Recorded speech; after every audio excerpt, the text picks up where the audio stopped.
အားလုံးသမီးတို့အားလုံးပဲမင်္ဂလာပါဖေဖေမေမေတို့တွေလည်းမင်္ဂလာပါဒီကနေ့ဆရာမျှဝေသွားမယ်အကြောင်းအရာလေးကတော့ break fight မြန်မာစာဖတ်စာအုပ်မှာပါဝင်တဲ့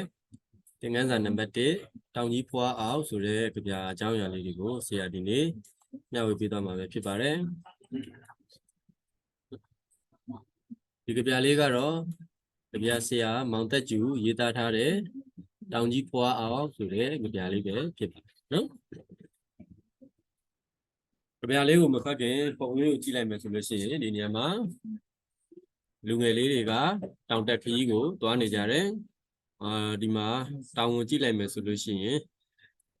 ဒီမှာလိုမျိုးပြန်ပြူးတဲ့နေရာလေးတွေတွေ့ရမယ်ဒီဘက်မှာလိုမျိုးပေါ့နော်တပြေးပြေးမတ်ဆောက်သွားတဲ့ခက်ခဲကျန်းတဲ့ခရီးလမ်းတွေလည်းတွေ့ရအနေမြင့်တွေရှိမယ်အတက်အကျတွေရှိမယ်နောက်တစ်ခါလှမ်းပြီးတော့တောင်ထိပ်ကိုသွားဖို့အတွက်ကြည့်လိုက်မယ်ဆိုရင်ဟိုးဝေးကြီးမှာပုံပြပြလေးပဲတေးသေးလေးပဲမြင်ရတာဖြစ်တဲ့အတွက်ခရီးကတူတူလေးမဟုတ်ဘဲနဲ့ခရီးဝေးကြီးကိုသွားရမယ်ဆိုတာကိုလည်းတို့တွေဒီနေရာမှာတွေ့ရတယ်ပေါ့နော်ဒီနေရာမှာဆိုလို့ရှိရင်သူတို့တွေကတောင်ထိပ်ကိုရောက်ဖို့အတွက်ကြိုးစားပန်းစားနဲ့လမ်းလျှောက်နေကြတယ်ဆိုတဲ့ပုံလေးကိုဒီနေရာမှာတို့တွေတွေ့ရမယ်ဖြစ်ပါတယ်အဲဆိုတော့တို့တွေကြပြလေးကိုဖတ်ကြည့်ကြရအောင်နော်တောင်ကြီးဖွာအောင်ခရီးကျန်းရှေ့သို့တက်ကားလှမ်းမမောတမ်းပင်ရှောက်ကြမယ်ပန်းတိုင်အရောက်ကွယ်တို့လူငွယ်တွေစွမ်းအားထုတ်နောက်သို့ပဲမဆုပ်မိုးကုတ်ဇဝိုင်းထီအောင်ပင်သွားဖို့အမြဲပြင်းတောင်စဉ်ထက်တောထက်လှမ်းတက်ကြိုလို့ဖြတ်မယမနာတို့တွေလုံးလထုတ်ကြဟေးမနေမနာတို့များလျှောက်တောင်ကြီးဘဝအောင်မောင်သက်ကျူเนาะဒါကတော့ကြပြဆရာမောင်သက်ကျူရေးသားထားတယ်ဆိုတဲ့ဟာလို့ဒါကြပြဆရာရဲ့နာမည်လေးကိုဒီနေရာမှာပေါ်ပြထားပါဘောเนาะဒီဘက်ချမ်းမှာကတော့ဒီဘက်မှာရေးထားတဲ့ဒါဖတ်စာအုပ်ထဲမှာပါတဲ့ကြပြလေးကိုပဲစာသားလေးတွေအနေနဲ့ပြန်ပြီးတော့စီထားပါတယ်ဒီမှာဆိုရင်เนาะအနီအောင်နဲ့ခြေထားတဲ့စလုံးလေးတွေကိုတွေ့ရဒီဘက်မှာကကျန်းဒါဆိုရင်လည်းကျန်းညမှာကတော့ဖလန်းပေါ့เนาะဒါလေးတွေကတော့တစ်ခုနဲ့တစ်ခုကာယံလေးတွေယူပြီးတော့ရေးထားတဲ့မှတ်လို့လည်းကောင်းမယ်ဖတ်လို့လည်းကောင်းမယ်နားထောင်ရတာလည်းကောင်းတယ်ပေါ့နော်ဒီလိုမျိုးလေးတွေတစ်ခုနဲ့တစ်ခုချိတ်ဆက်ပြီးတော့ကာယံလေးတွေလည်းရေးထားတယ်ဆိုတာကိုမြင်သာအောင်လို့ဒါကဒီလိုမျိုးကာလာလေးတွေနဲ့ပြထားပြီးပေါ့နော်ဒီဘက်ကစာသားလေးတွေကိုကြည့်ပြီးတော့တို့တွေတစ်ခေါက်ကြည့်ပါမယ်ခရီးကျန်းရှေ့သို့တက်ခါလန်းမမောတမ်းပင်ရှောက်ကြမယ်ပန်းတိုင်အရောက်ကွယ်တို့လူငယ်တွေစွမ်းအားထုတ်နောက်သို့ပဲမဆုပ်မိုးကုတ်ဇဝိုင်းထီအောင်ပင်သွားဖို့အမြဲပြင်းတောင်စဉ်ထက်တောထက်လှမ်းတက်ကြော်လို့ဖြတ်မယမနာတို့တွေလုံးလထုတ်ကြဟေမနေမနာတို့များလျှောက်တောင်ကြီးဘဝအောင်မောင်သက်ကျူเนาะဒါလေးကတော့ကြပြရဲ့ကြပြဆရာမောင်သက်ကျူရေးသားထားတဲ့တောင်ကြီးဖွားအောင်ဆိုတဲ့ကြပြလေးပေါ့နော်ကြပြဆိုတဲ့အကြောင်းအရာကကြတော့ပြောခြင်းတဲ့ကိုပြောခြင်းတဲ့စကားပေါ့နော်ကိုစိတ်ထဲမှာရှိတဲ့ခံစားချက်ပဲဖြစ်ဖြစ်ကိုပြောခြင်းတဲ့အကြောင်းအရာတွေကိုတလုံးချင်းစီအဓိပ္ပာယ်တွေအရှိကြီးနဲ့မဟုတ်ဘဲနဲ့သူကလူရင်းတူရှင်းလေးတွေမှတ်မိလွယ်အောင်မှတ်လို့လွယ်အောင်ဒီလိုမျိုးရေးထားပေါ့နော်ဒီဟာလေးကိုတို့တွေဖတ်ကြည့်လိုက်မယ်ဆိုရင်ခရီးကျန်းတဲ့ခရီးကတဲ့ကြမ်းတမ်းတယ်နော်ခရီးတွေကကြမ်းတမ်းတယ်သွားဖို့လာဖို့ရမလွယ်ကူဘူးပေါ့နော်ဒါပေမဲ့ဘာဖြစ်လဲရှေ့သို့တက်ခါလန်းခရီးတွေကြမ်းပေမဲ့တဲ့ရှေ့ဆက်ပြီးတော့လှမ်းနေရတယ်တဲ့ရှေ့ဆက်ပြီးတော့သွားနေရတယ်နော်ဒါကတော့တကြောင်ချင်းစီတို့ကအစင်ပြေသလိုလေးအလင်းသင့်သလိုလေးဘာသာပြန်လာတာမမောတမ်းပင်ရှောက်ကြမယ်ပန်းတိုင်အရောက်ကွယ်ဒါဆိုတော့ရှေ့ကိုဆက်ကလှမ်းနေတယ်အဲ့လိုမျိုးရှေ့ကိုဆက်ကလှမ်းတယ်ရှေ့ကိုရှောက်နေတဲ့အချိန်မှာဆိုရင်တဲ့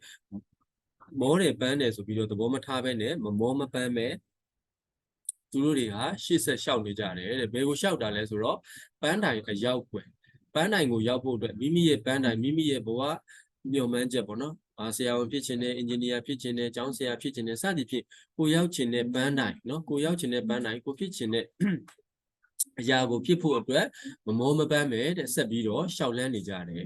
ဒီနေရာမှာဆိုလို့ရှိရင်သူကစာကြောင်းကြပြရဲ့၄ကြောင်းမြောက်မှာဆိုရင်ပန်းတိုင်အရောက်ွယ်ဆိုပြီးတော့ပြောထားတယ် ဒါဆိုတော့ဒီမှာသွားနေတဲ့ခရီးချမ်းကြီးဟာတဲ့ဘယ်ခရီးကိုသွားနေရလဲဆိုတော့ကိုယ့်ရဲ့ပန်းတိုင်ကိုသွားနေတဲ့ခရီးပေါ့နော်ဒီခရီးကိုဆိုလိုတယ်ပေါ့နော်ကိုယ့်ရဲ့ပန်းတိုင်ကိုသွားနေတဲ့လမ်းခရီးဟာဆိုရင်ကိုသွားခြင်းတဲ့နေရာကိုရောက်ဖို့အတွက်သွားနေတဲ့လမ်းခရီးဟာဆိုရင်ဘယ်လိုပဲခက်ခဲချမ်းတဲ့မှာဒီရှေ့ကိုဆက်ကလှမ်းလျှောက်နေရမယ်တဲ့ဒီလိုမျိုးမမောမပန်းမဲ့နဲ့ဆက်ပြီးတော့တို့တွေဟာပန်းတိုင်ရောက်အောင်လို့ဆက်ပြီးတော့ရှောက်နေရမယ်ဆက်ပြီးတော့သွားနေရမယ်เนาะဒါလေးကတော့ကြပြကြပြ၄ချောင်းပေါ့နော်ကြပြစာပိုက်ကလေးက2ပိုက်ကြပြစာချောင်းလေးက4ချောင်းပါဆိုဒီလိုမျိုးတို့တွေကအကျမ်းမြင့်ဘာသာပြန်လို့ရတယ်ဟုတ်နော်တယောက်နဲ့တယောက်ဘာသာပြန်တာတွေကိုယ့်အမြင်နဲ့သူ့အမြင်နဲ့မတူတာတွေဖြစ်တဲ့အတွက်သူနဲ့သူဟာကမှန်တယ်ငါဟာကမှန်တယ်လို့တော့အဲ့လိုမျိုးတေးသမတ်သေးတော့မရှိဘူးပေါ့နော်ကိုယ့်ရဲ့အမြင်အတိုင်းကြပြရဲ့ဆိုလိုရင်းကိုလည်းမပြောက်အောင်ဆိုလိုရင်းကိုလည်းထိမိအောင်ဒီလိုမျိုးရေးဖွဲ့မယ်ဆိုလို့ရှိရင်ဒါကရေးလို့ရနော်နောက်ထပ်တစ်ခုချက်ပြီးတော့သွားရမယ်ဆိုရင်တို့လူငယ်တွေစွမ်းအားထုတ်နောက်တို့ဘယ်မဆုံး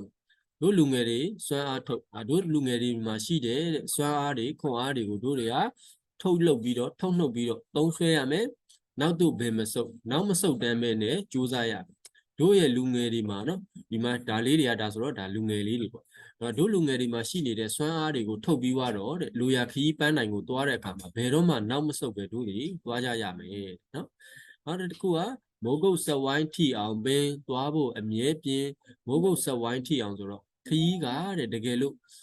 ့ခက်ခဲမယ်ကြမ်းတမ်းမယ်ပေါ့နော်ဟိုးဝေးကြီးကိုဆက်ပြီးတော့သွားရမယ်ဆိုရင်တော့မှပဲတဲ့သွားဖို့အမြဲပြင်ထားပါတယ်တဲ့သွားဖို့ရန်အစင်သင့်ပါပဲမိုးကုတ်ဆက်ဝိုင်းဆိုတာကကြတော့အဝေးတနေရာကိုလှမ်းပြီးတော့ကြည့်လိုက်မယ်ဆိုလို့ရှိရင်ကဘာမြေကြီးနဲ့ဟိုးပေါ်မှာရှိတဲ့မိုးကောင်းကင်နဲ့ထိနေတဲ့နေရာလေးကိုဒါကမိုးကုတ်ဆက်ဝိုင်းလို့ခေါ်တယ်ကဘာကြီးကလုံးဝန်းနေတာဖြစ်တဲ့အတွက်မိုးကုတ်ဆက်ဝိုင်းလေးရဲ့ဒီကဘာမြေကြီးနဲ့မိုးကောင်းကင်နဲ့ပေါ့နော်ထိစက်တဲ့နေရာမိုးကုတ်ဆက်ဝိုင်းလေးဟာလည်းအဝိုင်းရဲ့အဆက်မှာဖြစ်နေတဲ့အတွက်ခုံခုံလေးဖြစ်နေတယ်ပေါ့နော်ဒီလိုပုံစံလေးမိုးကုတ်ဆက်ဝိုင်းထိအောင်မင်းသွားဖို့အမြဲပြင်းမိုးကုတ်ဆက်ဝိုင်းထိအောင်သွားရမယ်ဆိုရင်လေခရီးဟာကြမ်းတမ်းတယ်ဝေးလုံးတယ်ဆိုရင်လေတဲ့အမြဲတမ်းသွားဖို့အစင်သင့်ပါပဲတောင်စဉ်ထက်တောထက်လှမ်းတက်ကြော်လို့ဖြတ်နော်အဲ့လိုမျိုးသွားရတဲ့အချိန်မှာတောင်စဉ်တွေတောတွေတောင်တွေအထက်ဖြတ်ကျော်ရမယ်အခက်အခဲတွေတစ်ခုပြီးတစ်ခုတွေ့လာမယ်ဆိုလို့ရှိရင်လေတဲ့အဲ့ဒီတွေ့လာမဲ့တောတွေတောင်တွေခက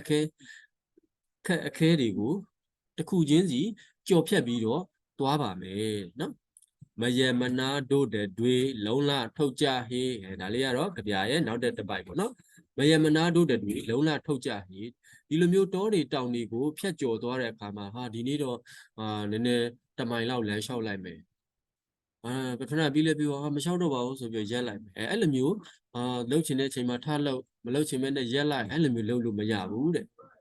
တို့တွေဟာမယမနာပဲနဲ့လုံလထုတ်ပြီးတော့တို့ရဲ့အခက်ခဲတွေတို့သွားခြင်းတဲ့ပန်းတိုင်ကိုရောက်အောင်လို့အခက်ခဲတွေကိုကြော်ဖြတ်ပြီးတော့မနေမနာပဲမယမနာပဲတို့တွေရှောက်နေရမယ်တဲ့အမြဲတမ်းကြိုးစားအားထုတ်နေရမယ်နော်ကြပြရဲ့နောက်ဆုံးပိုက်လေးမှာဆိုရင်မနေမနာဒုများရှောက်တောင်ကြီးဘဝအောင်ဒီလိုမျိုးပဲတောတွေတောင်တွေအထက်ကိုဖြတ်ကျော်ပြီးတော့လုံးလထုတ်ပြီးတော့မယမနာပဲဒါသွားနေမယ်ဆိုလို့ရှိရင်တဲ့နော်မနေမနာပဲဒါရှေ့ကိုဆက်ကဒီနေရာနေပြီးတော့ဒီနေရာနေပြီးတော့ဒီဘက်တောင်ကဒီနေရာစသည်ဖြင့်ပေါ့နော်လုံလဝတ္တိယတွေလုံလဝတ္တိယတွေနဲ့ကျိုးစားအားထုတ်ပြီးတော့တောင်စဉ်အထက်တောအထက်ခက်ခဲဟုသမျှကိုဖြတ်တန်းသွားမယ်ဆိုရင်တော့တဲ့မနေမနာတို့များလျှောက်ဒီလိုမျိုးတို့တွေကဇက်တိုက်လျှောက်လန်းနေမယ်ကျိုးစားနေမယ်ဆိုရင်တောင်ကြီးဖွာအောက်နောက်ဆုံးမှာဆိုရင်တော့တဲ့ဒီတောင်ကြီးဟာတို့ရဲ့ဖွာအောက်ကိုရောက်ရှိလာမယ်တဲ့တို့ဟာတောင်ထိပ်ကိုဒီနေ့မှာမကျိန်းမလွဲမသွေကျိန်းတည်ရောက်ရမယ်ရောက်မှာပဲဖြစ်တယ်လို့ပြောတာပေါ့နော်ဒါဆိုတော့ဒါကတော့တောင်ကြီးဖွာအောက်ဆိုတဲ့အတွက်တောင်တက်သမားတွေဟာဒီလိုမျိုးသာကြိုးစားပန်းစားနဲ့ရှောက်လန်းသွားမယ်တောတောင်ထက်ကိုလုံလဝရိယတွေထုတ်ပြီးတော့မယမနာပဲမနေမနာကြိုးစားမယ်ဆိုရင်တောင်ကြီးဖွာအောက်ကိုရောက်တယ်လို့ပဲတဲ့ကြိုးစားအားထုတ်နေတဲ့လူငယ်တွေဟာဆိုလို့ရှိရင်လေကိုယ့်ရဲ့ပန်းတိုင်ကိုလုံလဝရိယတွေထုတ်ပြီးတော့ကိုယ့်ရဲ့ပန်းတိုင်ကိုရောက်ရှိဖို့အတွက်မယမနာပဲမနေမနာပဲကြိုးစားမယ်ဆိုလို့ရှိရင်တဲ့တနေ့မှာကိုယ့်ရဲ့လူရပန်းတိုင်ကိုရောက်ရှိမှာပဲဖြစ်ပါတယ်နော်ဒီလိုမျိုးလေးအဓိပ္ပာယ်ရပါတယ်နော်ဒါကတော့ဆရာမောင်တက်ကျူရေးသားထားတဲ့တူလေးနဲ့တကယ်ကိုထိမိတဲ့လူငယ်တွေအတွက်အားသစ်တွေရရှိစေတဲ့ကြပြလေးပါနော်ဒါဆိုတော့တို့တွေဒီထဲမှာမတည်သေးတဲ့ကလုံးလေးတွေပါတယ်ရှိမယ်ဆိုလို့ရှိရင်ဒီထဲမှာတို့ကခက်ဆက်အဓိပ္ပာယ်ဆိုတဲ့ဟာလေးလည်းရှိသေးတယ်ဒါလေးကိုဆက်ပြီးတော့တို့တွေလေ့လာကြည့်ရအောင် ဒီမှာဆိုရင်ခက်စစ်အဓိပ္ပာယ်ပေါ့နော်ခက်စစ်ဆိုခရီးချမ်းဒီမှာပြထားတဲ့ခရီးချမ်းဆိုတယ်ခရီးချမ်းဆိုတာဘာကိုပြောတာလဲဆိုတော့တဲ့သွားလာရမလွယ်ကူတော့ခရီးနော်သွားလာရခက်ခဲတယ်လွယ်ကူကူလမ်းလေးလျှောက်ပြီးတော့သွားလို့ရတာမျိုးမဟုတ်ဘဲနဲ့ခဏလေးနဲ့သွားလာရတာမျိုးမဟုတ်ဘဲနဲ့တောတွေကိုဖြတ်မယ်တောင်တွေကိုဖြတ်မယ်လှေတံကုန်းတံယထာတံကားတံစသည်ဖြင့်ဒီလိုမျိုးသွားရမယ်ခရီးပေါ့နော်ဒီလိုမျိုးခရီးကိုခရီးချမ်းလို့ခေါ်တယ်သူကလွယ်ကူကူနဲ့ရောက်တာမဟုတ်ဘူးလှဲစီးရင်လည်းစီးရမယ်လှေစီးရင်လည်းစီးရမယ်လမ်းလျှောက်တဲ့ခါလည်းလမ်းလျှောက်ရမယ်စသည်ဖြင့်ဒီလိုမျိုးသွားလာရမလွယ်ကူတဲ့ခရီးဝေးကွာတဲ့ခရီးနော်ဒီဟာကိုသူကခရီးချမ်းလို့ခေါ်တယ်နော်သူရဲ့မူရင်းအဓိပ္ပာယ်ဒီမှာပေးထားတာကတော့ခရီးချမ်းဆိုတာဟာသွားလာရမလွယ်ကူတော့ခရီးတကယ်လို့တို့ကဒါကိုအလွတ်ချက်မှတ်မယ်ဆိုရင်ဒီနေရာမှာခရီးဆိုတာလေးပါတယ်လို့နောက်ဆုံးမှာလည်းခရီးဆိုတာလေးနဲ့ဆုံးထားတဲ့ခရီးကျန်းဆိုတာကကြတော့သွားလာရမလွယ်ကူတော့နော်ဒါဆိုတော့ခရီးကျန်းဆိုရင်သွားလာရမလွယ်ကူတော့ခရီးဆိုပြီးတော့တို့ကစာလေးကိုဖတ်လိုက်တာနဲ့မျက်လုံးထဲမှာမြင်အောင်လာအောင်ဒီဘက်မှာရှိနေတဲ့သူ့ရဲ့ခက်စစ်လေးနဲ့ဒီဘက်ကအဓိပ္ပာယ်လေးကိုတွဲပြီးတော့တို့တွေမှတ်လို့ရတယ်နော်ဒီမှာကတော့ပန်းတိုင်ပေါ့နော်ပန်းတိုင်ဆိုတာကကြတော့တခါတလေမှာဆိုရင်ပန်းတိုင်ဆိုတဲ့ဟာကိုရီမန်းချက်ဆိုပြီးねတွဲပြီးတော့ပြောလို့ရှိတယ်ကိုယ့်ရဲ့ရီမန်းချက်ပန်းတိုင်ရီမန်းချက်ပန်းတိုင်အဲ့လိုမျိုးဟာလေးမှာဆိုရင်တွဲပြီးတော့မှတ်လို့ရတယ်သူ့ရဲ့မူရင်းအဓိပ္ပာယ်အနေနဲ့ကတော့ပန်းတိုင်များချင်းရီမန်းချက်ပန်းတိုင်ဆိုတာကိုယ့်ရဲ့ရီမန်းချက်ပေါ့နော်မင်းရဲ့ပန်းတိုင်ကဘာလဲမင်းရဲ့ရီမန်းချက်ကဘာလဲဆိုရင်ကျွန်တော်ကတော့ကြီးလာလို့ရှိရင်ကျောင်းဆရာကြီးဖြစ်ချင်တယ်ဆရာဝန်ကြီးဖြစ်ချင်တယ်ကုမ္ပဏီပိုင်ရှင်ကြီးဖြစ်ချင်တယ်အဆိုတော်ဖြစ်ချင်တယ်စသည်ဖြင့်ဒီလိုမျိုးကိုယ့်ရဲ့ငယ်လေးကနေပြီးတော့ကြီးလာရင်ဖြစ်ချင်တဲ့အကြောင်းအရာတွေဒီဟာတွေဆိုတို့ကရီမန်းချက်လို့ခေါ်တယ်ဒါဆိုတော့ပန်းတိုင်ညီမချင်းရီမန်းချက်ပန်းတိုင်ဆိုတာကကိုယ့်ရဲ့ဖြစ်ချင်တဲ့ဘဝရီမန်းချက်ပေါ့နော်ဒါဆိုတော့ပန်းတိုင်ညီမချင်းရီမန်းချက်စွမ်းအားဆိုတာကတော့တဲ့စွမ်းအားကိုအဓိပ္ပာယ်ဖွင့်ဆိုမယ်ဆိုရင်လောက်ကင်ဆောင်ရွက်နိုင်တော့အရည်အချင်းပေါ့နော်သူစီမှာစွမ်းအားတွေရှိတယ်ဥပမာစူပါမန်ပဲထားပါစူပါမန်ဆိုရင်စူပါမန်မှာစွမ်းအားတွေရှိတယ်မိုးပေါ်ကိုပြန်နိုင်တယ်သူကမကောင်းတဲ့လူတွေကိုဖယ်ပြီးတော့ကောင်းတဲ့လူတွေကိုကယ်နိုင်တဲ့အလုပ်ကိုသူကလုပ်နိုင်တယ်သူ့မှာအဲ့လိုအရေးချင်းတွေရှိတယ်ဒါကတော့မြင်သာအောင်လို့ပြောတာပေါ့နော်ဒီမှာဆိုလို့ရှိရင်လဲစွမ်းအားဆိုတာကတဲ့လောက်ကင်ဆောင်ရွက်နိုင်တော့အရည်အချင်းအလုပ်တစ်ခုကိုအောင်မြင်အောင်လောက်ကင်နိုင်မယ်အောင်မြင်အောင်အစအနေအဆုံးထိလောက်ကင်ဆောင်ရွက်နိုင်မယ်အဲ့လိုမျိုးအရည်အချင်းတွေကိုသူကစွမ်းအားလို့ခေါ်ပါတယ်စွမ်းအားဆိုတာဒီလောက်ကင်ဆောင်ရွက်နိုင်တော့အရည်အချင်းเนาะโอเคဒါကစွမ်းအားမိုးကုတ်စဝိုင်းဆိုတာကတော့တဲ့မိုးနှင့်မြေထိသည်ဟုထင်မှတ်ရသည်ခုံးနေတော့အရေးအကြောင်းမိုးကောင်းငင်တဲ့မြေကြီးဟာတနေရာမှာတွားပြီးတော့ထိနေတယ်ဟုထင်မှတ်ရသည်ခုံးနေတော့အရေးအကြောင်းတကယ်တမ်းတော့ထိနေတာမဟုတ်ဘူးထိနေတယ်လို့ထင်မှတ်ရတယ်စိတ်ထဲမှာထင်မှတ်ရတယ်ခုံးနေတော့အရေးအကြောင်းပေါ့နော်ခုံးနေတယ်ဆိုတာကကြတော့ကဘာမြေကြီးကကြတော့လုံးဝင်းနေတယ်မြေဆိုတဲ့ကဘာမြေကြီးကလုံးဝင်းနေတယ်လုံးဝင်းနေတဲ့အရာဝတ္ထုကြီးနဲ့ပေါ်ကမိုးကောင်းငယ်ကြီးနဲ့တွားထိတဲ့နေရာမှာလုံးနေတဲ့အရာဝတ္ထုဆိုတော့သူ့ရဲ့ပုံလေးကဘယ်လိုမျိုးဖြစ်မလဲဆိုရင်ဒီလိုမျိုးခုံးလေးဖြစ်နေမှာပေါ့နော်ခုံးလေးဥပမာကဘာမြေကြီးကကဘာကြီးကဒီလိုမျိုးဒါလုံးဝန်းဒါကြီးကလုံးဝန်းနေတဲ့အရာဝတ္ထုနဲ့ဒီပေါ်မှာရှိနေတဲ့မိုးကောင်းငယ် sorry မိုးကောင်းငယ်ဆိုဒီလိုနေရာကြီးပေါ့နော်ဒီနှစ်ခုလာပြီးတော့ထိတယ်လို့ထင်ရတဲ့နေရာမိုးကောင်းငယ်ဆိုတော့ဆရာကအပြာလေးနဲ့ရေးလိုက်မယ်ဟောဆရာကအပြာလေးနဲ့ရေးလိုက်မယ်မိုးကောင်းငယ်ဆိုတာကမိုးကောင်းငယ်မိုးကောင်းငယ်ဆိုတာဒါမိုးကောင်းငယ်ပဲထားပါနော်မိုးကောင်းငယ်နဲ့ကဘာကြီးနဲ့ကဘာမြေကြီးနဲ့လုံးဝင်းတဲ့နေရာလေးလာပြီးတော့ထိနေတဲ့နေရာလေးဒီလိုနေရာလေးပဲထားအဲ့ဒီနေရာမှာရှိနေတဲ့အရေးအကြောင်းလေးကိုသူကဘာလို့ခေါ်မလဲဆိုလို့ရှိရင်မိုးကုတ်စဝိုင်းဆိုပြီးတော့ခေါ်တယ်မိုးကုတ်စဝိုင်းဆိုတာကဘာမြေကြီးနဲ့ဒီနေရာမှာတော့ကဘာမြေကြီးနဲ့မိုးကောင်းငယ်နဲ့ထိနေတယ်လို့ထင်ရတဲ့ခုံးနေတော့အရေးအကြောင်းဆိုတဲ့ဟာလေးဒါလေးကိုတို့ကမိုးကောင်းငင်ဆိုပြီးတော့မှတ်လို့ရတယ်မျက်စိထဲမှာပေါ်လာအောင်ပြောရမယ်ဆိုရင်ကဘာမြေကြီးနဲ့နော်မိုးနှင့်မြေကဘာမြေကြီးဆိုတဲ့မြေကြီးနဲ့မိုးကောင်းငင်နဲ့ထိနေတယ်ဆိုပြီးတော့ထင်မှတ်ရသည်ခုံးနေတော့အရေးအကြောင်းဒါလေးကတော့မိုးကောင်းငင်โอเคနော်ဒါဆိုတော့သူ့ရဲ့မူရင်းအဓိပ္ပာယ်ကိုအတိအကျဒီမှာပေးထားတဲ့အတိုင်းနော်စာထဲမှာပါတဲ့အတိုင်းဖတ်ရမယ်ဆိုရင်မိုးကုတ်စဝိုင်းဆိုတာကမိုးနှင့်မြေထိနေသည်ဟုထင်မှတ်ရသည် ခုံးနေတော့အရေးအကြောင်းဒီနေရာမှာတချို့အကြောင်းသားတွေကဘယ်လိုမျိုးအလွယ်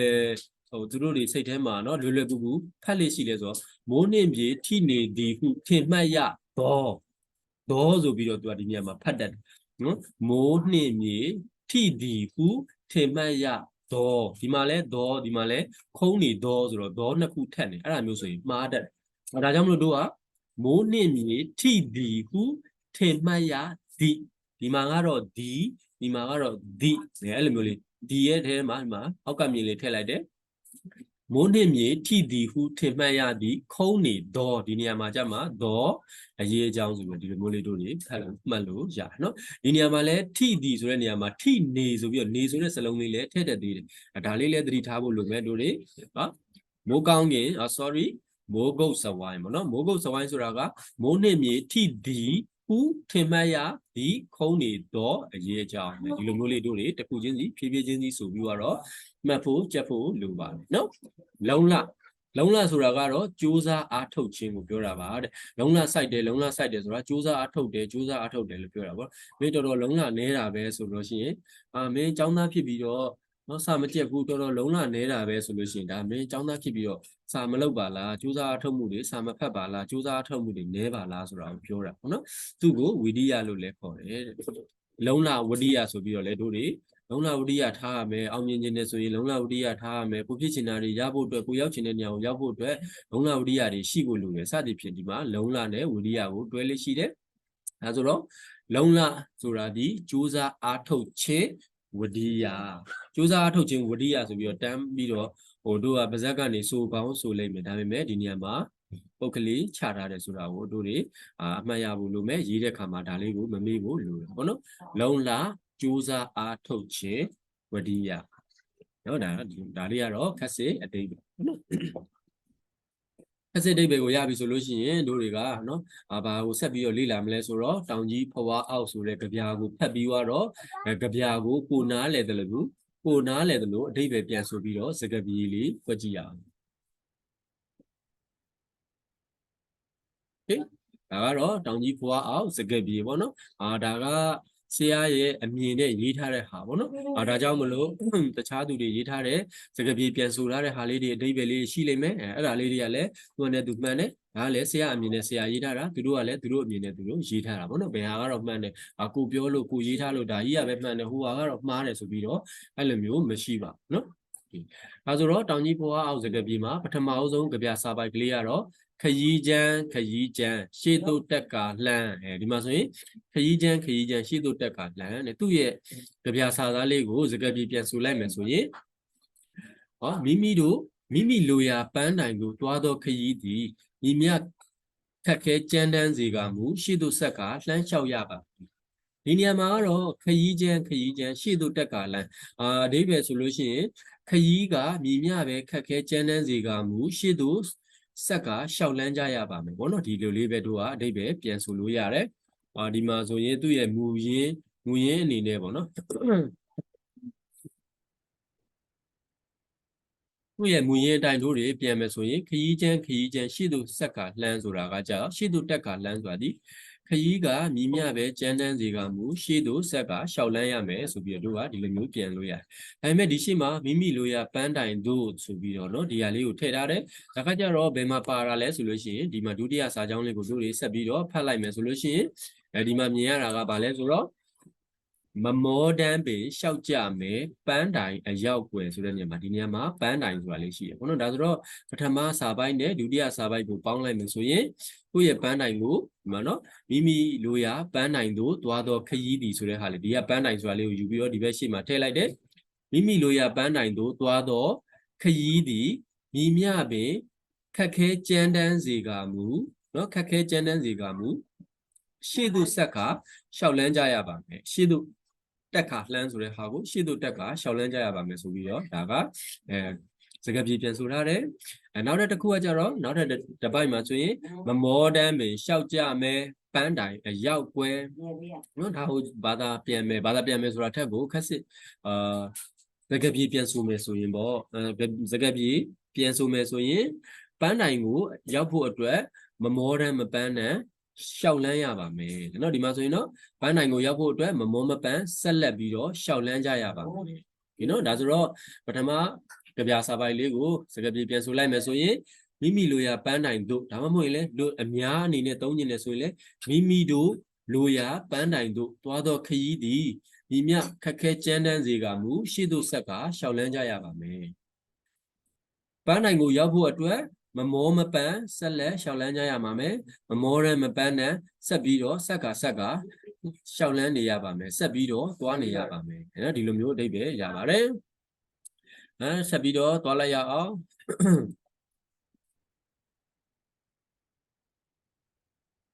နော်ဒါဆိုတော့နောက်တဲ့တစ်ပိုက်မှာကကြတော့တို့လူငယ်တွေစွမ်းအားထုတ်နောက်သို့ဘယ်မဆုပ်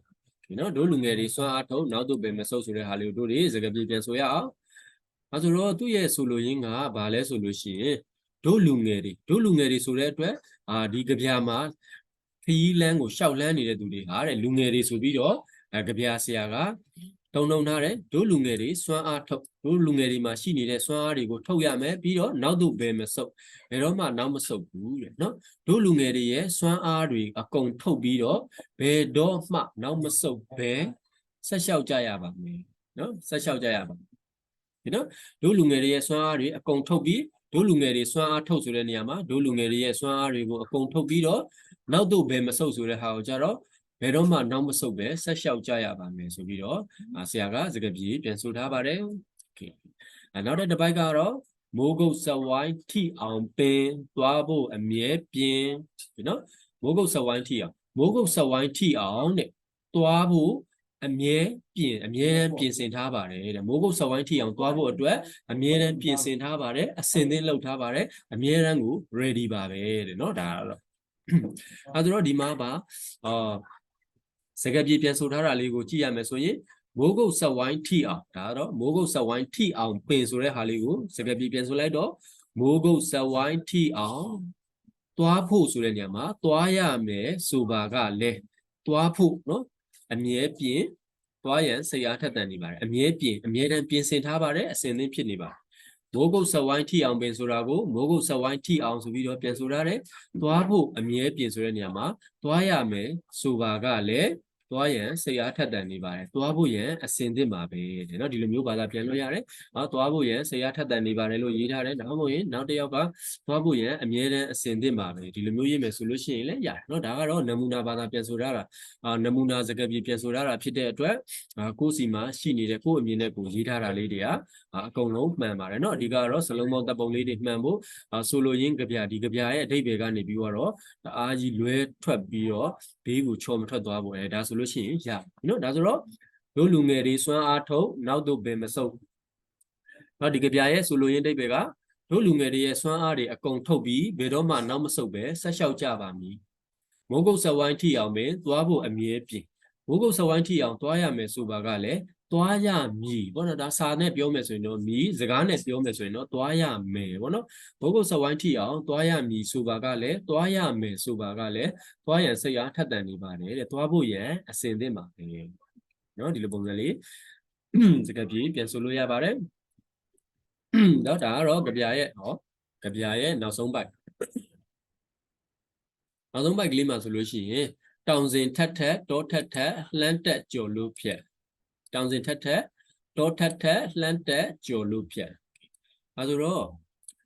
တောင်စဉ်ဆိုတော့တောတွေတောင်တွေအထက်ပေါ့နော်တောတောင်အထက်ကိုတဲ့တောင်စဉ်ထက်တောထက်ဆိုတာတောင်တွေအထက်တောတွေအထက်တောင်တောအထက်လို့တို့ကပြောလို့မရှိဘူးတောတောင်အထက်လို့ပဲပြောလို့ရှိရဆိုတော့တောဆိုတာလေးကိုတို့ကရှေ့မှာထားလိုက်တယ်တောတောင်အထက်နော်ထက်ဆိုတဲ့ဟာကိုအထက်တောတောင်အထက်ကိုလည်းလှမ်းတက်ကြော်လို့ဖြက်ဆိုတာကြတော့ကြော်ဖြက်သွားနိုင်ပါတယ်တောင်စဉ်ထက်တောထက်ဆိုတာကိုတောတောင်အထက်ကိုလည်းလှမ်းတက်ကြော်လို့ဖြက်သွားနိုင်ပါတယ်နော်ကြော်ဖြက်သွားနိုင်ပါသည်ဒီကတော့စာလို့ရေးထားတာပေါ့နော်ဒဲဆိုတာကတော့ဒါစကားလို့မျိုးပြောတာပေါ့နော်အဲဆိုရင်တောင်စဉ်ထက်တောထက်လှမ်းတက်ကြော်လို့ဖြက်တကယ်ပြေအနေနဲ့တောတောင်အထက်ကိုလည်းကြော်ဖြတ်သွားနိုင်ပါတယ်မယမနာတို့တွေလုံလထုတ်ကြဟေးဟောဒီမှာကတော့မယမနာဆိုတဲ့ဟာလေးကိုတို့ကဒီမှာမယမနာဆိုပြီးတော့ယူထားတယ် ဒီမှာမနေမနာဆိုတဲ့ဟာလေးကကြတော့အောက်ကကြပြစာပိုက်ကလေးကနေယူထားတာပေါ့နော်ဒါကြောင့်မလို့တို့ကဒီဟာလေးကိုတွဲပြီးတော့ဖတ်လိုက်မယ်ဆိုရင်မယမနာတို့တဲ့တွေလုံလထုတ်ကြဟေးမနေမနာတို့များရှောက်တောင်ကြီးဘဝအောင်နော်မယမနာပဲတဲ့နော်လုံလဝရိယတွေနဲ့လုံလဝရိယတွေနဲ့မယမနာပဲဒီမှာရှိတယ်မယမနာပဲနောက်ပြီးတော့မနေမနာနော်ဒီမှာပါတယ်အောက်ကကြပြစာပိုက်လေးမှာပါတယ်မနေမနာပဲဒါလုံလထုတ်ပြီးတော့ကျိုးစားမယ်ဆိုလို့ရှိရင်တဲ့လုံလထုတ်ကြဟေဆိုတာလုံလဝရိယတွေနဲ့ကျိုးစားမယ်ဆိုလို့ရှိရင်တဲ့နော်မနေမနာဒိုများရှောက်နော်မနေမနာကျိုးစားမယ်မနေမနာဆက်လက်ပြီးတော့ရှောက်လန်းမယ်ဆိုရင်တဲ့တောင်ကြီးဘဝအောက်တောင်ကြီးဘဝအောက်ဆိုတာကတော့တောင်ကြီးတွေဆိုတာကမြင်မာတဲ့ဒါကြောင့်မလို့ဒီနေရာမှာပို့ပြီးတော့အဓိပ္ပာယ်လေးနဲ့စေဖို့အတွက်မြည်မျှပင်မြင်မာသောတောင်ကြီးဖြစ်စေကမူတဲ့နော်ကျိုးစားသူတို့ဤမနေမနာရှောက်မယ်မနေမနာကြိုးစားမယ်မရမနာကြိုးစားမယ်ဆိုလို့ရှိရင်ကြိုးစားသူတို့ဤခြေဘဝအောက်သို့ရောက်ရမည်ဖြစ်ပါသည်ဒီလိုမျိုးလေးဘာသာပြန်ဆိုလိုက်ဟုတ်နော်ဒါကတော့ဒီမှာရှိနေတဲ့ကြပြစာသားလေးရဲ့ဒီကြပြစာသားလေးရဲ့ဒီနှစ်ခုတို့ကပေါင်းပြီးတော့ဒီဟာလေးကိုတို့ကပေါင်းလိုက်တယ်ပေါင်းပြီးတော့ဒီမှာရှိနေတဲ့စကားပြေလေးကိုတို့ကရေးထားတာပေါ့နော်မယမနာတို့တွေလုံလထုတ်ကြဟေးမနေမနာတို့များရှောက်တောင်ကြီးဘဝအောင်ဒါဆိုတော့လုံလဝရိယဖြင့်မယမနာပဲနော်မယမနာပဲမနေမနာပဲကြိုးစားမယ်ဆိုလို့ရှိရင်မြင်မြပဲမြင်မာတော့တောင်ကြီးပေါ့နော်ဒီတောင်ကြီးဟာတောင်ကြီးတွေကအမြင့်ကြီးတွေဖြစ်တဲ့အတွက်တို့ကပို့ပြီးတော့လေးနဲ့စေဖို့မြင်မြင်မာတော့တောင်ကြီးပဲဖြစ်စေကမူကြိုးစားသူတို့ဤဘဝအောက်ကရောက်ရမည်ဖြစ်ပါသည်ဆိုပြီးတော့စကားပြီးပြန်ဆိုတာပေါ့နော်စာတင်သားတွေအနေနဲ့လူငယ်တွေအနေနဲ့ဆိုရင်လောကဝိရိယတွေနဲ့တဲ့မယမနာပဲကြိုးစားမယ်ဆိုရင်တဲ့မြင်မြပင်ခက်ခဲသောပန်းတိုင်မြင်မြပင်ကြီးမားသောဝေးကွာသောပေါ့နော်အကြာကြီးကြိုးစားရမယ်ပန်းတိုင်ဆိုရင်တော့မှပဲတို့တွေဟာတစ်ချိန်မှာကျင်းတွေရရှိမှာပဲကိုယ့်ရဲ့ပန်းတိုင်ကိုရောက်ရှိအောင်မြင်မှာပဲဖြစ်ပါတယ်ဆိုပြီးဒီလိုမျိုးလေးလည်းဘာသာပြန်လို့ရတယ်နော်လုံလဝရိယတွေနဲ့မယမနာကြိုးစားအားထုတ်မယ်ဆိုလို့ရှိရင်တော့ဘလောက်ပဲကြီးမားတဲ့ပန်းတိုင်ဖြစ်ပါစေတဲ့တို့လူငယ်တွေရဲ့လက်ထဲကိုရောက်ရှိပြီးတော့ကျင်းတွေရောက်ရှိပြီးတော့တို့လူငယ်တွေဟာအောင်မြင်မှုကိုကျင်းတွေရရှိမှာပဲဖြစ်ပါတယ်ဆိုပြီးတော့သူကဒါကစကားပြေပြန်ဆိုထားတာပဲဖြစ်ပါတယ်เนาะဒါလေးကတော့ကြပြစာကြောင်းလေးတစ်ပိုက်စီကိုစကားပြေလေးတစ်ခုစီပြန်ဆိုထားတာပေါ့နော်နောက်မှာဆိုလို့ရှိရင်တော့စကားပြေကိုတို့တွေတစ်ဆက်တည်းပြန်ဆိုထားတဲ့ဟာလေးရှိတယ်ဒါလေးကိုလည်းတို့တွေဖတ်ကြည့်ကြအောင်ဒီမှာဆိုရင်တောင်ကြီးဘဝအောင်စကားပြေပေါ့နော်ဒါကတော့စောစောတုန်းကအစာပိုင်းမှာဆရာပြောခဲ့သလိုမျိုးပဲဒါဒီဆရာရဲ့အမြင်နဲ့ဒါရေးသားထားတဲ့ဘာသာပြန်ဆိုထားတဲ့ reference အနေနဲ့ပေါ့နော်နမူနာပြန်ဆိုထားတဲ့စကားပြေလေးပဲဖြစ်တယ်ဒါဆိုတော့ဖတ်ကြည့်အောင်မိမိလိုရာဒါမှမဟုတ်လေအများဆိုရင်မိမိတို့လိုရာပန်းတိုင်တို့သွားသောခရီးသည်မိမြခက်ခဲကြမ်းတမ်းစေကမူရှေ့သို့ဆက်ကရှောက်လန်းကြရပါမယ်မိမိတို့ပန်းတိုင်ကိုသွားသောခရီးကမိမြခက်ခဲနေစေကမူရှေ့သို့ဆက်ကရှောက်ကြရပါမယ်တဲ့ပန်းတိုင်ကိုရောက်ဖို့အတွက်မမောမပန်းဆက်လက်ရှောက်လန်းကြရပါမယ်နော်တို့လူငယ်တွေဟာစွမ်းအားတွေအကုန်ထုတ်ပြီးဘယ်တော့မှနောက်မဆုတ်ပဲဆက်လျှောက်ကြရပါမယ်တို့ရဲ့ပန်းတိုင်ကိုရောက်ဖို့အတွက်တို့လူငယ်တွေရဲ့စွမ်းအားတွေအကုန်ထုတ်ပြီးတော့ဘယ်တော့မှနောက်မဆုတ်ပဲရှေ့ဆက်လျှောက်ကြရမယ်မိုးကုတ်ဆက်ဝိုင်းထိအောင်သွားရမယ်သွားရမည်ဆိုပါကလည်းနော်မိုးကုတ်ဆက်ဝိုင်းထိအောင်ခရီးအရှည်ကြီးတတန်း2တန်း3တန်း4တန်း5တန်းစသည်ဖြင့်အတန်းတွေတတန်းမီတတန်းအဲ့လိုမျိုးတက်ပြီးတော့မှကိုလိုချင်တဲ့ဆရာဝန်အင်ဂျင်နီယာဆရာမသူနာပြုစသည်ဖြင့်ပေါ့နော်အဲ့လိုမျိုးပန်းတိုင်ကိုရောက်အောင်သွားရမယ်ကျောင်းနေအကြာကြီးတက်ရမယ်ဆိုရင်လည်းပဲပေါ့နော်မိုးကုတ်ဆက်ဝိုင်းထိအောင်သွားရမည်ဆိုပါကလည်းသွားရန်ဆရာထက်တန်နေပါတယ်တဲ့စူးစမ်းအားထုတ်ဖို့ရန်အမြဲတမ်းအစဉ်သင့်ဖြစ်နေပါတယ်တောတောင်အထက်ထက်ကိုလည်းကြော်ဖြတ်သွားနိုင်ပါတယ်တဲ့အခက်ခဲကြမ်းတမ်းမှုတွေစိန်ခေါ်မှုတွေရှိနေတယ်ဆိုရင်လည်းရင်ဆိုင်ကြော်လွှားဖို့အသင့်ပါပဲတဲ့လုံလဝရိယတို့ဖြင့်မယမနာပဲမနေမနာကြိုးစားမယ်ဆိုရင်တော့တဲ့ဒီမြပင်ကြီးမားသောတောင်ကြီးဖြစ်စေကမူကြိုးစားသူတို့၏ခြေပေါ်အောက်သို့သာရောက်ရမည်ဖြစ်ပါသည်လုံလဝရိယတွေနဲ့မယမနာပဲကြိုးစားမယ်ဆိုရင်တော့ကိုယ့်ရဲ့ပန်းတိုင်တွေဟာဘလောက်ပဲကြီးမားပါစေတစ်ချိန်မှာကိုယ့်ရဲ့လက်ဝဲသို့ရောက်ရှိလာမယ်ကိုယ့်ရဲ့ပန်းတိုင်ကိုကိုယ်ဟာကျင်းတွေရောက်ရှိမှာပဲဖြစ်ပါတယ်ဆိုပြီးတော့ဒါကတော့ဆရာစကားပြေပြန်ဆိုထားတာလေးပဲဖြစ်ပါတယ်နော်အဲဒါတော့တို့ကခက်စစ်အဓိပ္ပာယ်လေးတွေလည်းပြီးပြီစကားပြေလည်းပြီးပြီဆိုတော့မေခွန်းလေးတွေနော်မေခွန်းလေးတွေလုပ်ပြီးတော့ဖြည့်ကြည့်ရအောင်ဒီမှာမေခွန်း1ဆိုပြီးတော့နော်1အနေနဲ့ပေးထားတာကတော့ခရီးချမ်းရှေ့သို့တက်ခါလှမ်း မမောတဲ့မေလျှောက်ကြမယ်ပန်းတိုင်အရောက်ကွယ်ဟူသောတဲ့ကြပြစာပိုက်ရဲ့အဓိပ္ပာယ်ကိုဖော်ပြပါတယ်နော်ဒီမှာပေးထားတဲ့အနီအောင်လေးနဲ့ခြေထားတဲ့ကြပြစာသားလေးတွေကိုတဲ့ကိုနားလဲတယ်လို့မျိုးအဓိပ္ပာယ်ဖော်ဆိုပါကိုနားလဲတယ်လို့ရေးသားပါတဲ့နော်ဒီမှာဆိုရင်မိမိလိုရာပန်းတိုင်သို့သွားသောခရီးသည်မိမြခက်ခဲကျန်းတန်းစေကမူရှေ့သို့ဆက်ကရှောက်လန်းကြရပါမည်ပန်းတိုင်ကိုရောက်ဖို့အတွက်မမောမပန်းဆက်လျှောက်ဆက်လက်ရှောက်လန်းကြရပါမည်ဟုဆိုလိုပါသည်ဆိုပြီးတော့ရေးထားတယ်နော်ဒီမှာဆိုရင်မိမိလိုရာပန်းတိုင်သို့သွားသောခရီးသည်မိမြခက်ခဲကျန်းတန်းစေကမူရှေ့သို့ဆက်ကရှောက်လန်းကြရပါမည်ပန်းတိုင်ကိုရောက်ဖို့အတွက်မမောမပန်းဆက်လက်ရှောက်လန်းကြရပါမည်ဟုဆိုလိုပါသည်ဒါကတော့အကြောင်းသားလေးတွေဆိုမယ်ဆရာဆရာမကမေးလို့ပြန်ပြီးတော့စာရမယ်ဆိုရင်တော့ဒီလိုမျိုးလေးတွေဆိုမှာပေါ့နော်ဆရာကကြတော့ရှင်းပြတာဆိုတော့စကားပြောနေတယ်ပေါ့နော်မိမိလိုရာပန်းတိုင်သို့သွားသောခရီးသည်မိမြခက်ခဲကျန်းတန်းစေကမူရှေ့သို့ဆက်ကရှောက်လန်းကြရပါမည်ပန်းတိုင်ကိုရောက်ဖို့အတွက်မမောမပန်းဆက်လက်ရှောက်လန်းကြရပါမည်ဟုအဓိပ္ပာယ်ရပါသည်ဆိုလိုပါသည်ဆိုပြီးတော့စကားပြေပြန်ဆိုထားပါတယ်ခုနလေးကတော့နံပါတ်1ဒါကတော့နံပါတ်2ပေါ့နော်နံပါတ်2မိကုန်းမှာကတော့တို့လူငယ်တွေစွမ်းအားထုတ်နောက်သို့ပဲမဆုပ်မိုးကုတ်စဝိုင်းထီအောင်မင်းသွားဖို့အမြဲပြင်းဟူသောစာပိုက်ဤနော်ကြပြစာပိုက်ရဲ့အဓိပ္ပာယ်ကိုဖော်ပြပါတဲ့ဒါကတော့နံပါတ်2အနေနဲ့မိကုန်းလေးလောက်ထားတာပါဒါလေးတွေကလည်းနမူနာပုံစံလေးတွေပဲပေါ့နော်ဒါလေးကိုဘာသာပြန်လိုက်မယ်ဆိုရင်တော့ဒါကစကားပြေထဲမှာပါပြီးသားဟာလေးတွေကိုပဲဆရာဒီမှာပြန်ပြီးတော့သူနဲ့လိုက်တဲ့သူနဲ့သက်ဆိုင်ရာအပိုက်ကလေးတွေကိုပြန်ပြီးတော့အဖြေလေးတွေထည့်ထားပေးတာပေါ့နော်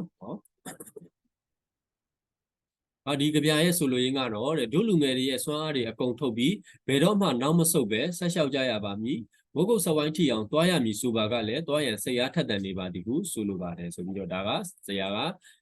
reference အနေနဲ့နမူနာအနေနဲ့အဖြေလေးပေးထားတာဖြစ်ပါတယ်ကျောင်းသားလေးတွေစာဖတ်မယ်နော်သားတွေသမီးတွေကစာဖတ်ပြီးတော့ဆရာဆရာမတွေရှိမှတငယ်ချင်းတွေရှိမှဖေဖေမေမေတို့စီမှာစာပြန်မယ်ဆိုရင်တော့တို့လူငယ်တွေရဲ့စွမ်းအားတွေအကုန်ထုတ်ပြီးဘယ်တော့မှနောက်မဆုတ်ပဲဆက်ကြောက်ကြရပါမည်ဘောကောစဝိုင်းတီအောင်တွားရမည်ဆိုပါကလည်းတွားရန်ဆရာထက်တန်နေပါသည်ဟုဆိုလိုပါသည်ဒီလိုမျိုးဆိုမှာပေါ့နော်ဒါကတော့ဆရ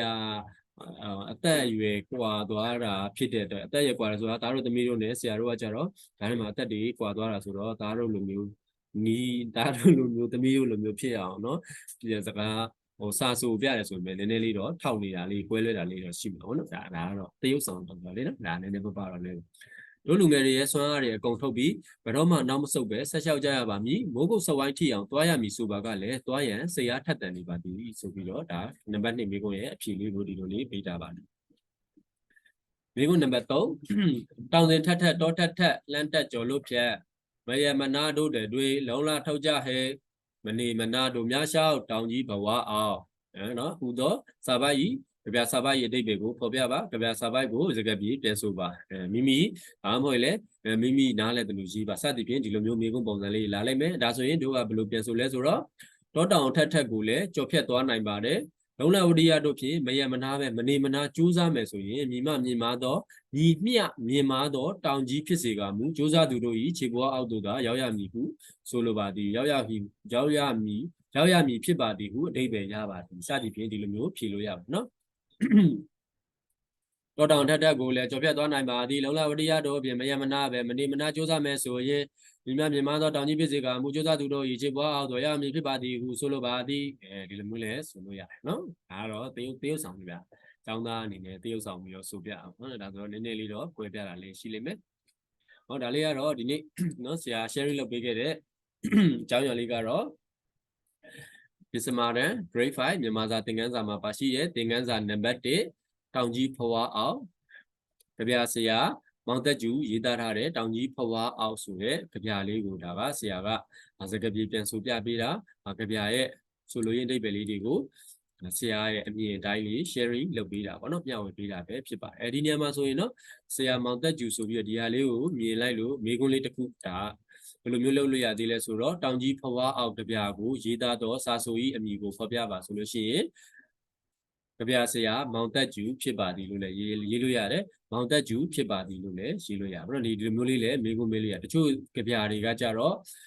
့ဒီလိုမျိုးမိကုန်းလေးတွေမေးလို့ရှိရလေတချို့ကြပြတွေဆိုရင်အမည်မသိနော်အမည်မသိစာဆိုပြီးတော့ရေးထားရဆိုရင်အမည်မသိစာဆိုဖြစ်ပါသည်ဆိုပြီးရေးလို့ရတယ်ဒီကြပြမှာကတော့ကြပြဆရာစာဆိုရှင်ရဲ့နာမည်အတိအကျကြပြစာဆိုရဲ့နာမည်အတိအကျကိုဖော်ပြထားတာဖြစ်တဲ့အတွက်တောင်ကြီးဖွားအောင်ကြပြကိုမိသူရေးဖွဲ့တဲ့နည်းဆိုရင်တောင်ကြီးဖွားအောင်ကြပြကိုမောင်သက်ကျူရေးဖွဲ့ပါ စသည်ဖြင့်ဒီလိုမျိုးအဖြေလေးတွေပေးလို့ရပါတယ်နော်ခေပါဒီနေ့မျှဝေပေးလိုက်တဲ့သင်ခန်းစာလေးကတော့ဒီလောက်ပါပဲနောက်နေ့ဒီမှာလည်းနော်တခြားရှိနေသေးတယ် grade 5မြန်မာစာသင်ခန်းစာတွေကသင်ခန်းစာကြံနေသေးတဲ့ခါလေးတွေကိုဆရာဆက်ပြီးတော့မျှဝေပေးသွားပါအောင်မယ်မြင့်သင်ခန်းစာလေးကတော့ဒီလောက်ပါပဲเนาะဒီဟာလေးကိုနားထောင်ပြီးတော့ကြည့်ရှုပြီးတော့အဆင်ပြေတယ်ဒါမှမဟုတ်လို့ရှိရင်လည်းအဆင်ပြေရဆိုရင်လည်း comment လေးတွေရေးပေးခဲ့ပါအဆင်မပြေဘူးလိုအပ်ချက်လေးရှိတယ်ဘယ်နေရာမှာဘာလေးလိုတယ်ဘယ်လိုလေးတွေလုပ်ရင်တော့ပိုကောင်းမယ်စသဖြင့်ပေါ့နော်ထောက်ပြပေးမယ်ဝေဖန်ပေးမယ်မျှဝေပေးချင်တာလေးတွေရှိတယ်ဆိုလို့ရှိရင်လည်း comment လေးမှာရေးခဲ့လို့ရပါတယ်မျှဝေပေးခဲ့လို့ရပါတယ်အားလုံးကိုကျေးဇူးတင်ပါတယ်နောက်သင်ခန်းစာလေးတွေမှာပြန်ဆုံပါမယ်bye bye